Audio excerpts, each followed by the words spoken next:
Muy buenos días a todos y a todas. Gracias por estar de nuevo aquí. Como todos ustedes saben, estamos viéndolo desde ayer a la tarde. El Fondo Monetario Internacional realizó ayer el informe que había solicitado en su momento el presidente de la Nación, Alberto Fernández, sobre el préstamo multimillonario que compromete a varias generaciones que tomó el presidente Mauricio Macri. Y ese informe sobre la deuda de Macri es un informe realmente lapidario que de alguna manera recoge o comparte lo que venimos diagnosticando sobre lo que sucedió con esa deuda. Una deuda que, dice el informe del Fondo Monetario Internacional, no cumplió con ninguno de sus objetivos porque no logró ni restaurar la confianza del mercado, ni proteger a los más vulnerables de la sociedad, ni fortalecer el marco para reducir la inflación, ni progresivamente disminuir las tensiones en la balanza de pagos. El Fondo Monetario reconoce que el gobierno de Mauricio Macri tomó esa deuda y parte de esa deuda, buena parte de esa deuda, se fue en fuga de capitales porque no existieron los mecanismos correspondientes para que esto no sucediera, pero que además el gobierno de Macri no solo no logró combatir la inflación, sino ni siquiera logró diagnosticar correctamente cuáles son las causas de la inflación, que, como dice todo el tiempo el ministro Guzmán, es multicausal y no tiene que ver solamente con la emisión, sino que tiene que ver, entre otras cosas, con la relación entre salarios y precios, entre ingresos, y es una cuestión multicausal. Les voy a leer un párrafo muy cortito del informe, pero que nos parece muy contundente con respecto al diagnóstico sobre la deuda de Macri. Dice que el programa no logró mejorar la confianza y cumplir sus objetivos. A pesar de la magnitud del acuerdo, Argentina tuvo que pedir prestado montos considerables en los mercados, con poco reparto en la carga y sin una operación de deuda. Se encontró con refinanciaciones cada vez con vencimientos más cortos y tasas de interés más altas, hasta que perdió el acceso al mercado en agosto de 2019. Esta es la situación en la que encontramos el país en diciembre del 2019.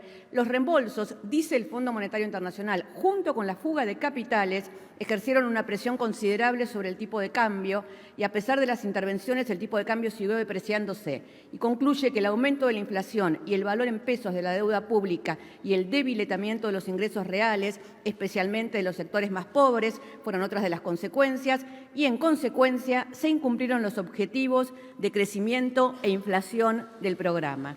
El gobierno argentino agrega, digamos, a este informe, o responde a este informe, que consideramos que de alguna manera en algunos aspectos es tímido el balance que se hace y que es muy importante que el Fondo Monetario Internacional pueda ver si efectivamente se cumplieron o no los requisitos del artículo 6 de su estatuto, en el cual se ponen las condiciones por las cuales se les da un préstamo a un país, un préstamo de esa magnitud.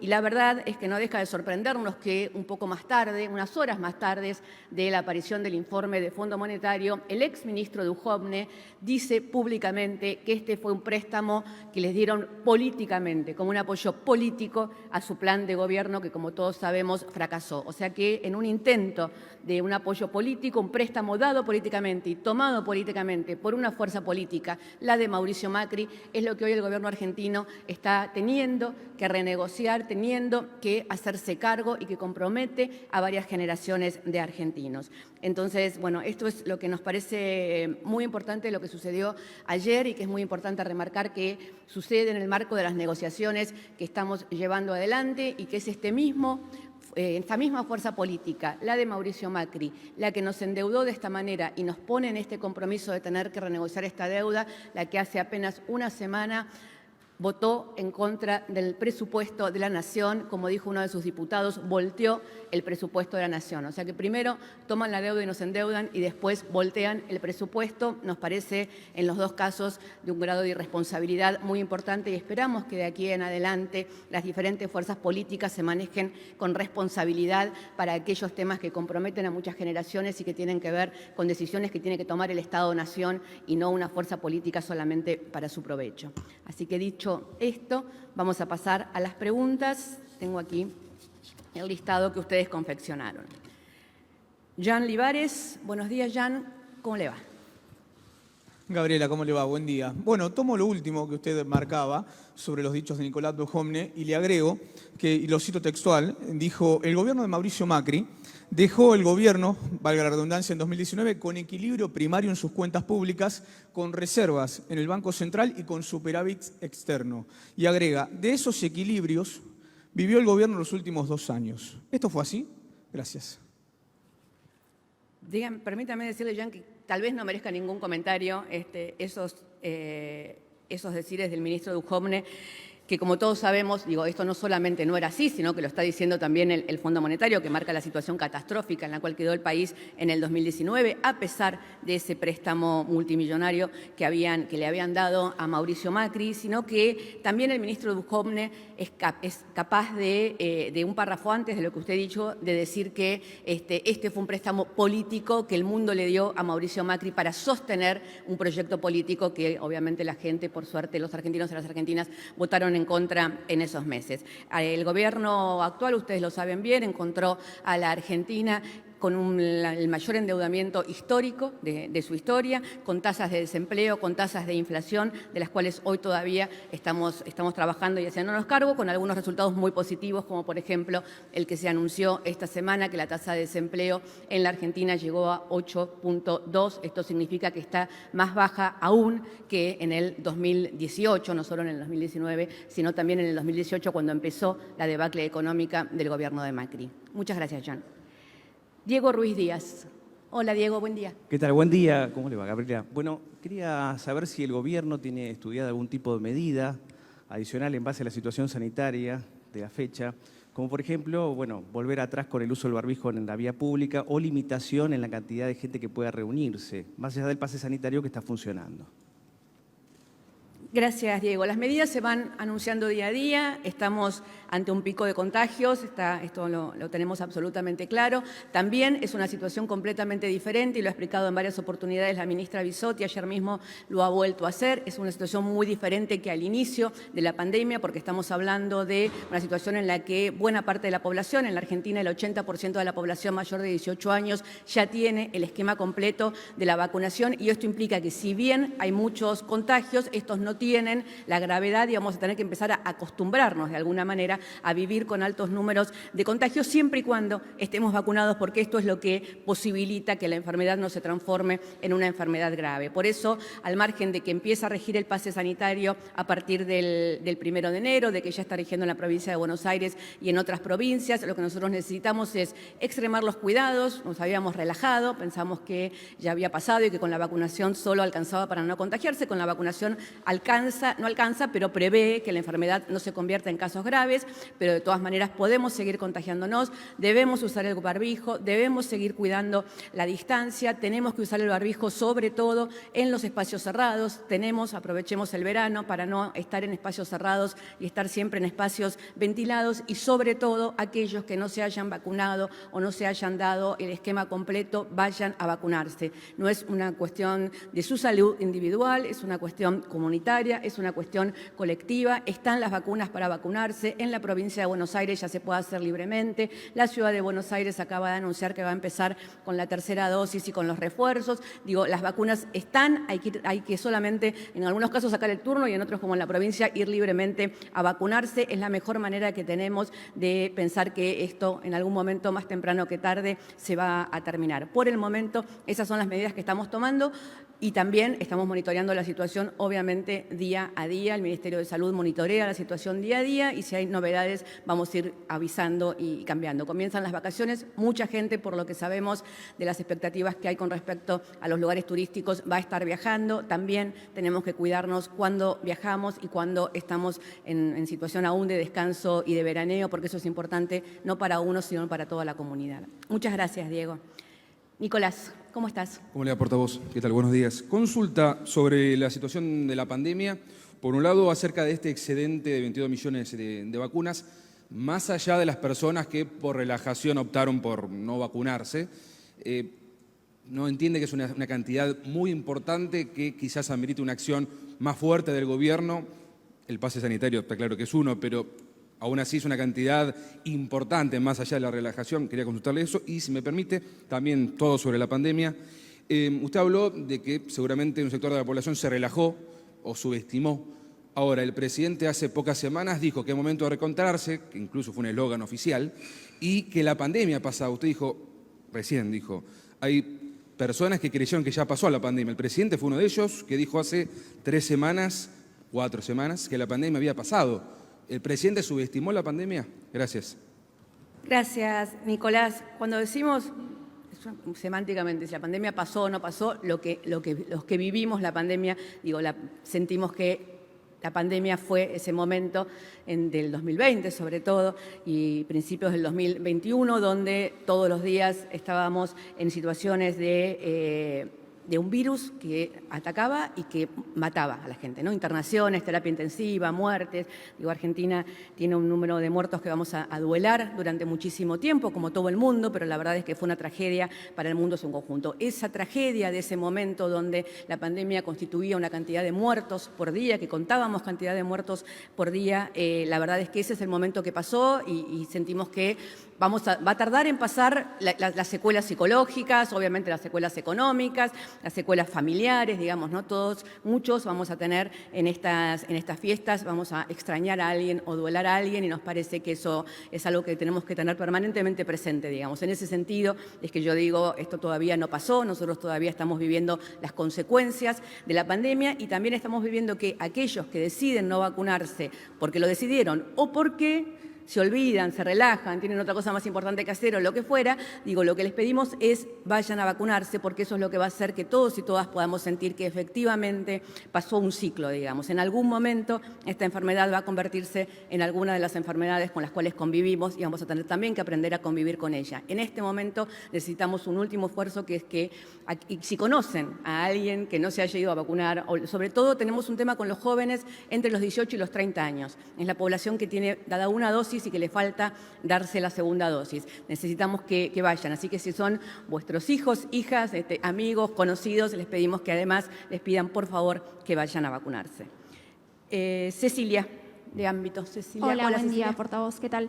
Después de varios días de protestas, finalmente se derogó la ley de zonificación minera en Chubut. Quería preguntarle si el presidente tuvo algún contacto con el gobernador Arcioni y puntualmente, ¿cuál es la postura del gobierno sobre la ley de zonificación minera?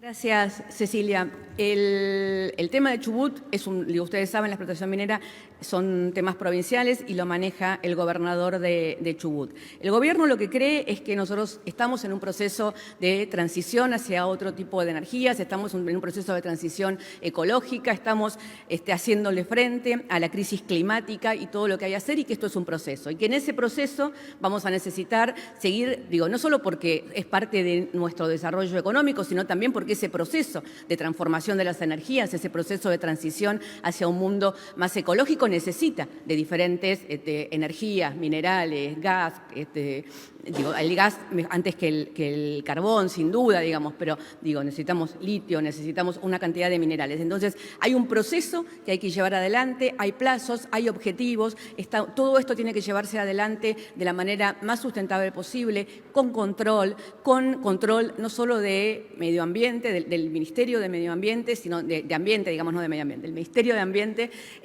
sino también con control de ciencia y técnica, con todo lo que podamos hacer para que cuando se lleven adelante procesos de extracción minera, por ejemplo, como es el caso que se está discutiendo en Chubut, se tenga en cuenta que no implique el uso del agua. Hubo muchas cosas que se dijeron en Chubut que no son ciertas, no es cierto que estuviera comprometido el tema del agua en Chubut por esta explotación de esta mina. No voy a entrar en detalles porque es un tema que corresponde a la provincia, pero sí, en su contexto, este es un gobierno que lucha contra la crisis climática y que tiene un compromiso ecológico y que entiende que esa lucha contra el cambio climático, contra la crisis climática y ese compromiso ecológico en países de renta media como el nuestro, en países que los que algunos llaman subdesarrollados, tiene que tener un proceso y tiene que tener un tiempo de inversión, de transición hacia energías renovables, de transición hacia otros tipos de economía. Ese tiempo, ese proceso se tiene que llevar adelante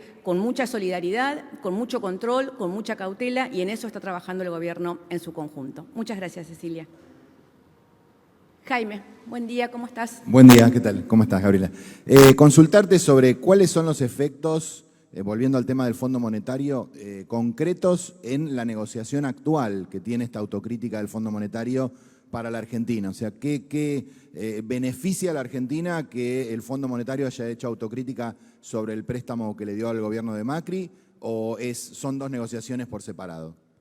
No, por supuesto es la misma negociación, implica, y en las cosas en las que el gobierno argentino, en una respuesta que dio el gobierno argentino, en que estuvo trabajada conjuntamente por el presidente con el ministro Guzmán, lo que nosotros también decimos es que el Fondo Monetario tiene que ser más estricto cuando entrega este tipo de préstamos, que después se convierten en deuda, digamos, no para ellos son préstamos y para nosotros es la deuda de Macri, lo que estamos en este momento teniendo que lidiar con, es que no pueden ser otorgados a un espacio político, a un presidente en un momento, porque compromete a muchas generaciones, y que entonces estos tienen que ser procesos de discusión colectiva, no solamente de las fuerzas políticas, sino de todas aquellas que implican a un Estado-nación. Por eso también nos parece muy importante el debate que se va a dar en el Congreso del Plan Plurianual, y nos parece muy importante el debate que se tiene que dar en el Congreso sobre el próximo acuerdo al que se llegue con el Fondo Monetario Internacional. Lo que entendemos es que si la oposición es responsable, debería leer con mucho detenimiento esta crítica del fondo a lo que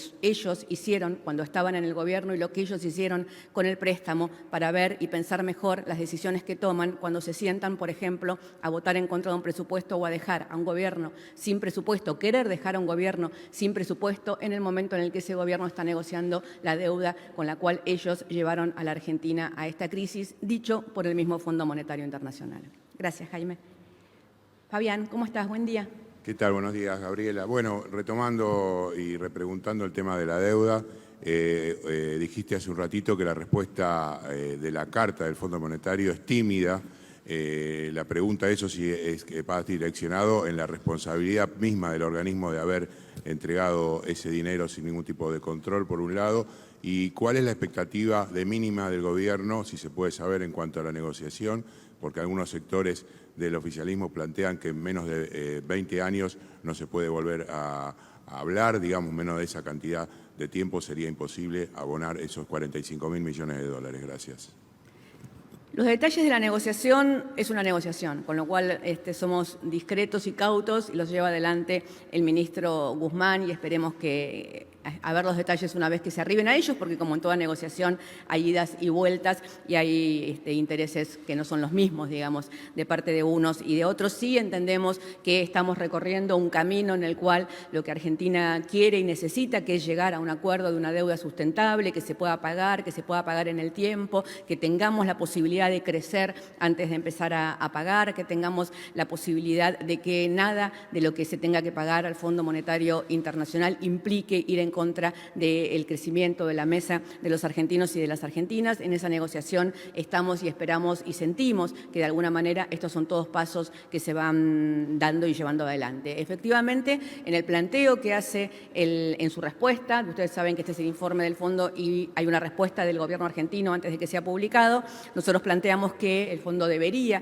estudiar de nuevo si se cumplió con en el artículo 6 dice cuáles son las condiciones para otorgar un préstamo a un país más allá de la cuota de la cual podría extenderse. Ustedes saben que a Macri le dieron el 180% más de lo que la Argentina tenía la posibilidad de recibir en ese momento. Entonces, lo que Argentina quiere es que el Fondo Monetario explique si efectivamente se cumplieron o no con los requisitos establecidos en el artículo 6 de su estatuto.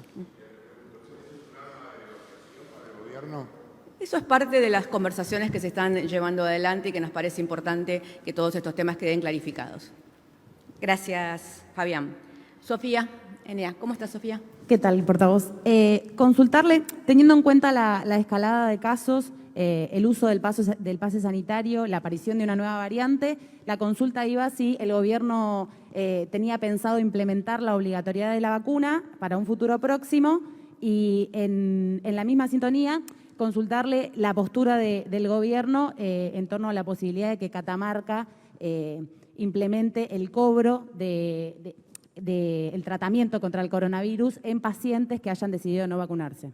Gracias. Sí, existiendo la posibilidad de la vacuna y sabiendo que la vacuna hace que los casos sean leves, en la mayoría de los casos siempre puede haber otras causas de enfermedades concomitantes que hagan que se agrave, pero sabiendo que esto es así, el mundo en su conjunto, lo estamos viendo en Estados Unidos, lo estamos viendo en Europa, está poniendo la carga en vacúnense, digamos, ¿no? O sea, ya no es una responsabilidad de los vacunados, digamos, no, digo, volver a tener que aislar a los que están vacunados porque algunos no se quieren vacunar, la verdad es que no nos parece justo, digamos, como comunidad, teniendo en cuenta que una enorme cantidad de la población decidió vacunarse, cuidarse y cuidarnos entre todos. Entonces, sí nos parece que de acá en adelante la carga está más en vacúnense, y si no se vacunan, pueden tener algún tipo de consecuencias, como por ejemplo la implementación del pase sanitario, porque la verdad es que tener que recurrir a aislar a quienes están vacunados no nos parece justo, no solo a nosotros, es la tendencia que está sucediendo en este momento en el mundo. Imagino que Catamarca está mirando algunos de esos modelos en otros lugares del mundo donde esto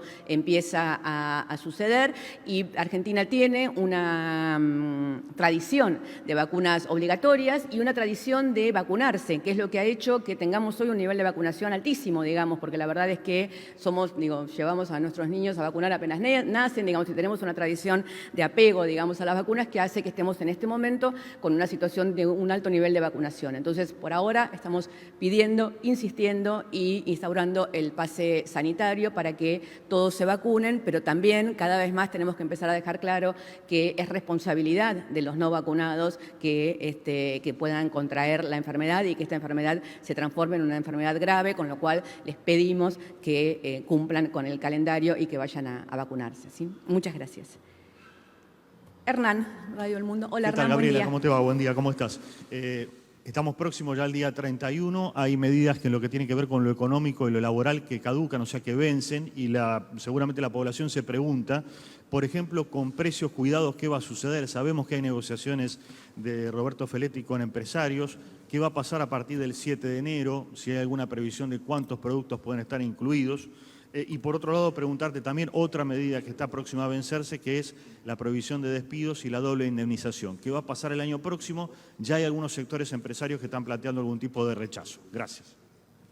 Gracias, Hernán. Sí, precios cuidados, las negociaciones se están llevando adelante, tanto en el tema de los precios de supermercado, que son los que está negociando el secretario Feletti. Ustedes saben que el acuerdo era hasta el 7 de enero, también el acuerdo de medicamentos, con lo cual son dos temas en los cuales están negociando cómo se continúa a partir del 7 de enero. Es un programa que ha dado muy buenos resultados. Nosotros vemos en el índice de inflación de noviembre que los precios que más han bajado, que nos han ayudado a que el índice de inflación sea más bajo, son efectivamente aquellos precios que están en la canasta familiar y que están en precios cuidados, con lo cual la intención es seguir manteniendo en la mayoría los acuerdos de precios. Hemos incorporado también los cortes populares o los cortes de consumo masivo de las carnes, que ustedes saben que ya están en las carnicerías y en los supermercados y que permiten el acceso a carne a bajo precio, sobre todo ahora que vienen las fiestas y que vienen las vacaciones.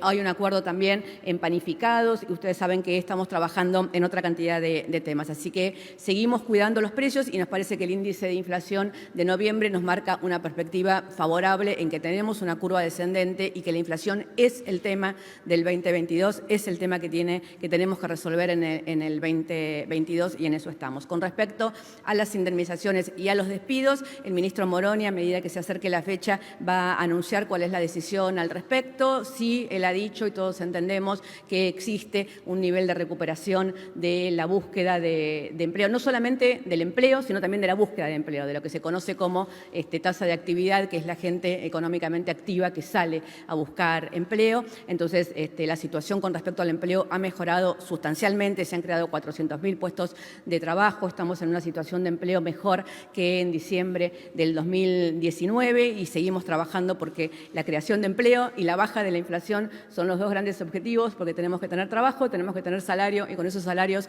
poder comprar la canasta básica, y ese es el círculo virtuoso de la economía en el cual queremos estar todos y todas en el 2022. Así que cuando se acerque el momento, el ministro Moroni va a hacer el anuncio sobre el tema.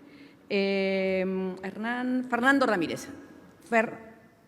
¿Vos levantabas la mano? Perdón. Yo tengo Fernando Ramírez de Telam, pero...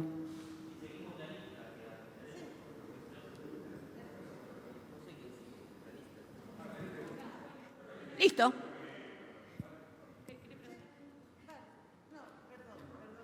Sí, soy Nina Negrón de AFP, mucho gusto. ¿Perdón? Perdón que me atravesé. No te escucho. Perdón que me atravesé, soy Nina Negrón de la agencia AFP, mucho gusto. Que vinimos por primera vez hoy. ¿Sabes que no se te escucha? ¿No? No, más cerquita el micrófono del barbijo. Hola. Perdón que me atravesé, soy Nina Negrón de la agencia France Press, que vinimos hoy por primera vez. Mucho gusto, encantada de estar aquí. Quería preguntarle, ¿el plan plurianual todavía esperan presentarlo este año o quedaría ya para 2022? ¿De nuevo? El plan plurianual. El plan plurianual. El plan plurianual lo está trabajando. ¿Esperan presentarlo todavía este año o queda ya para 2022? En algún momento del verano tendremos el plan plurianual, vamos a convocar a sesiones extraordinarias, esto ya lo habíamos anticipado, y vamos a trabajar el plan plurianual en ese momento. Así que nos queda una semana del 2021, así que si les dijera que va a ser en el 2021 no me creerían. Así que suponemos que probablemente va a ser en los primeros meses del 2022. Muchas gracias. Seguimos entonces ahora con Fernando. Hola, ministra. Sí, buen día. Fernando Ramírez, de la agencia TELAM. Algunos medios adelantan hoy que el próximo lunes el presidente va a firmar un nuevo consenso fiscal con los gobernadores de todas las provincias, que podría habilitar a las provincias a crear y a sumar impuestos. Si es así, y si me puede dar algún detalle. Y por otro lado, hace poquitas horas el nuevo presidente de la Unión Cívica Radical dijo que no se puede dejar a un gobierno sin presupuesto, como pasó la semana pasada en el Congreso, que la oposición bloqueó el presupuesto del gobierno nacional. La pregunta es si se van a tender puentes con el nuevo titular justamente de la Unión Cívica Radical, Gerardo Morales, que es gobernador de la provincia de Jujuy. Gracias. Coincidimos con el gobernador Morales en que no hay que dejar a una administración sin presupuesto. De todas maneras, el gobierno va a prorrogar el presupuesto nacional y nos vamos a manejar durante el año 2022 con la prórroga del presupuesto actual. Y con respecto al lunes, sí, el lunes va a haber una reunión del presidente con los gobernadores donde se va a conversar sobre el nuevo consenso fiscal. No tengo más detalles que eso sobre el tema para darles, pero sí efectivamente va a suceder. Gracias. Juan Pablo, ¿cómo estás? ¿Cómo estás, Gabriela? Te quería consultar para ver si podés clarificar la versión, obviamente, del oficial del gobierno. Por el pago de ayer de los vencimientos al Fondo Monetario, más o menos 1.900 millones de dólares, porque empieza a circular automáticamente la versión de que bajan las reservas del Banco Central. Habías dicho hace unos meses que estaban robustas. ¿Cuál es la situación? Porque siempre se dan números diferentes del sector privado, desde el Estado. ¿Cuál es la situación de las reservas del Banco Central con estos pagos y los próximos vencimientos que vienen y tendrán que ver con el acuerdo que se firmó con el fondo? Sí, efectivamente, ayer se realizó el pago y es una muestra más de que Argentina está avanzando en lo que se propuso, que es llegar a un acuerdo de una deuda sostenible. Nosotros queremos llegar a un acuerdo, queremos pagar los vencimientos, lo que no podemos es hacerlo de la manera en la cual estaban programados para el 2022 por el macrismo que había puesto una cantidad de vencimientos que implicarían, como explicó bien el ministro Guzmán en su última presentación en el Congreso, dejar a la Argentina sin el resto del presupuesto para todas las tareas que hay que llevar adelante desde un gobierno y para todas las inversiones y hasta para el pago de salarios o para el gasto social. Entonces, ayer se hizo el pago y se continúan y los próximos vencimientos tendrán que ver con el tipo de acuerdo al cual se llegue. Hay diferentes maneras de medir las reservas y por eso no solamente es privado o público, sino tiene que ver también con qué tipo de consolidación de reservas son las que están tomando. El Banco Central no tiene problema de reservas, el Banco Central está trabajando de la mejor manera posible para poder afrontar todos los compromisos que tienen que afrontar y las reservas del Banco Central están, si no les gusta la palabra robustas, bajo control o están en una situación en la cual no causan ningún tipo de intranquilidad al gobierno. ¿Sí? Muchas gracias, Juan Pablo. Pablo Gagliano. Hola, Pablo. ¿Qué tal? Buenos días. La consulta es con respecto a la negociación con los gobernadores. Hay algunos sectores que indican que las provincias que están en manos de la oposición, diputados que han votado en contra del presupuesto, quizás sean castigadas por parte del Poder Ejecutivo a la hora de emitir partidas. Yo quería saber si esto es así, si se va a relegar a las provincias opositoras, se va a castigar de alguna manera a las provincias que no son del signo político del gobierno. Y por otra parte, una curiosidad, ¿qué pasa con el jefe de gabinete que no da conferencias de prensa, Juan Mansur? No sé si usted está al tanto de cuál es el motivo. Tiene muchas reuniones por las mañanas, pero pocas respuestas. Habla poco. Tengo entendido que el jefe de gabinete se reunió ayer con los periodistas de la sala, si no me equivoco. Bueno, está bien, conferencia de prensa doy yo, ¿por qué me quieren quitar ese lugar? Cada uno se maneja de la manera que quieran. El gobierno tiene su conferencia de prensa semanal a través de la portavoz y respondo por todas las preguntas que tienen que ver con todo el gobierno. Así que no saben lo que me hacen estudiar durante toda la semana.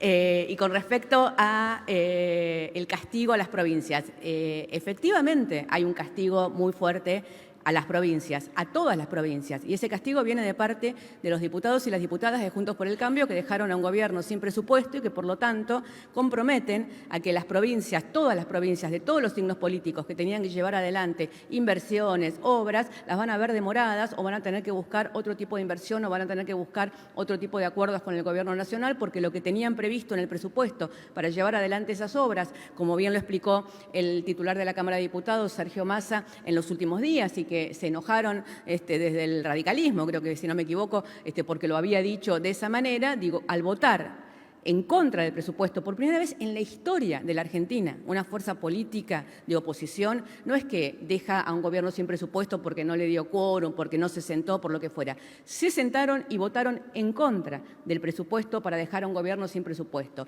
Tiene 2 récords Juntos por el Cambio: haber tomado la deuda externa más grande de la historia de la Argentina y por primera vez en la historia haber votado en contra del presupuesto de un gobierno para que todas las provincias de cualquier signo político y para que todos los ciudadanos y ciudadanas sufran las consecuencias. Estela, ¿dónde estás? Hola, ¿cómo estás? Gabriela, ¿cómo te va? Bueno, ayer trascendió una nueva cumbre del presidente Alberto Fernández con la vicepresidenta Cristina Fernández de Kirchner en Olivos. No se informó oficialmente, pero vos me podés contar de qué hablaron, si hablaron de la negociación con el fondo y de este informe que el gobierno considera tibio. ¿Qué esperan del Fondo Monetario? ¿Existe la posibilidad de que denuncien la fuga de capitales, por ejemplo, como pide un sector del kirchnerismo justamente? Gracias.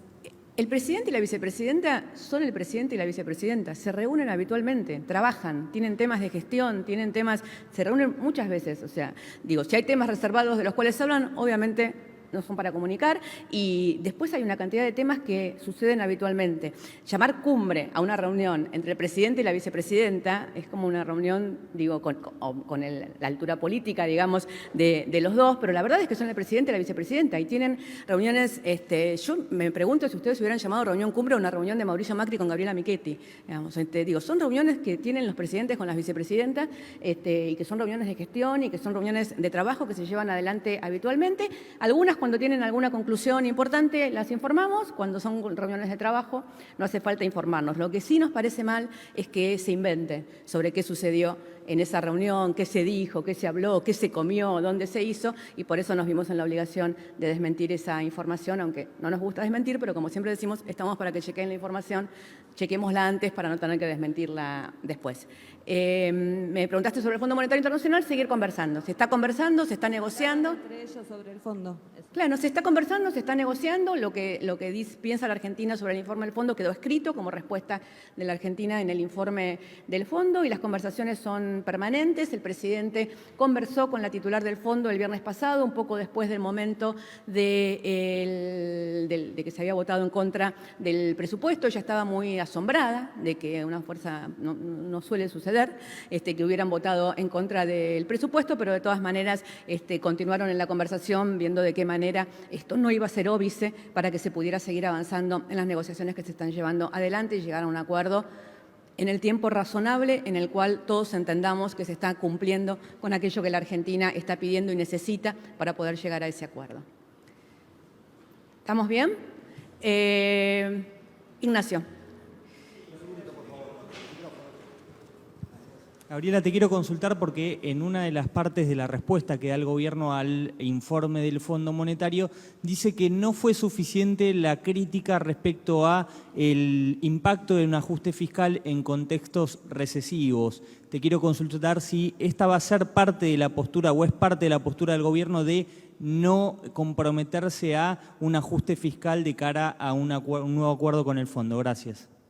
Sí, por supuesto. Esto es parte de la postura de Argentina. Argentina no va a hacer un acuerdo con el fondo que implique un ajuste. Esto es parte de los acuerdos que ya ha transmitido el staff del fondo. En el comunicado del staff del fondo, cuando dice a qué hemos llegado, dice que se entiende que Argentina tiene que seguir haciendo inversiones y gasto en materia social, en materia de infraestructura, en materia de ciencia y técnica. Argentina no se va a comprometer de ninguna manera con el Fondo Monetario Internacional a un acuerdo que deje de lado el crecimiento de la Argentina o que implique algún tipo de ajuste. Entonces, esto también lo remarcamos ayer, como vos decís, Nacho, en la respuesta al Fondo Monetario. Bueno, hay un saludo del presidente a las 11 del mediodía a los trabajadores de la casa, así que me imagino que ustedes estarán allí. Por mi parte, muy feliz Navidad para todos y todas. El jueves que viene no voy a estar porque, como ya ustedes saben, voy a estar afuera del 29 al 2 de enero, pasando fin de año con una amiga periodista. Así que nos veremos de nuevo los que estén acá en el primer jueves de enero. Muchas gracias.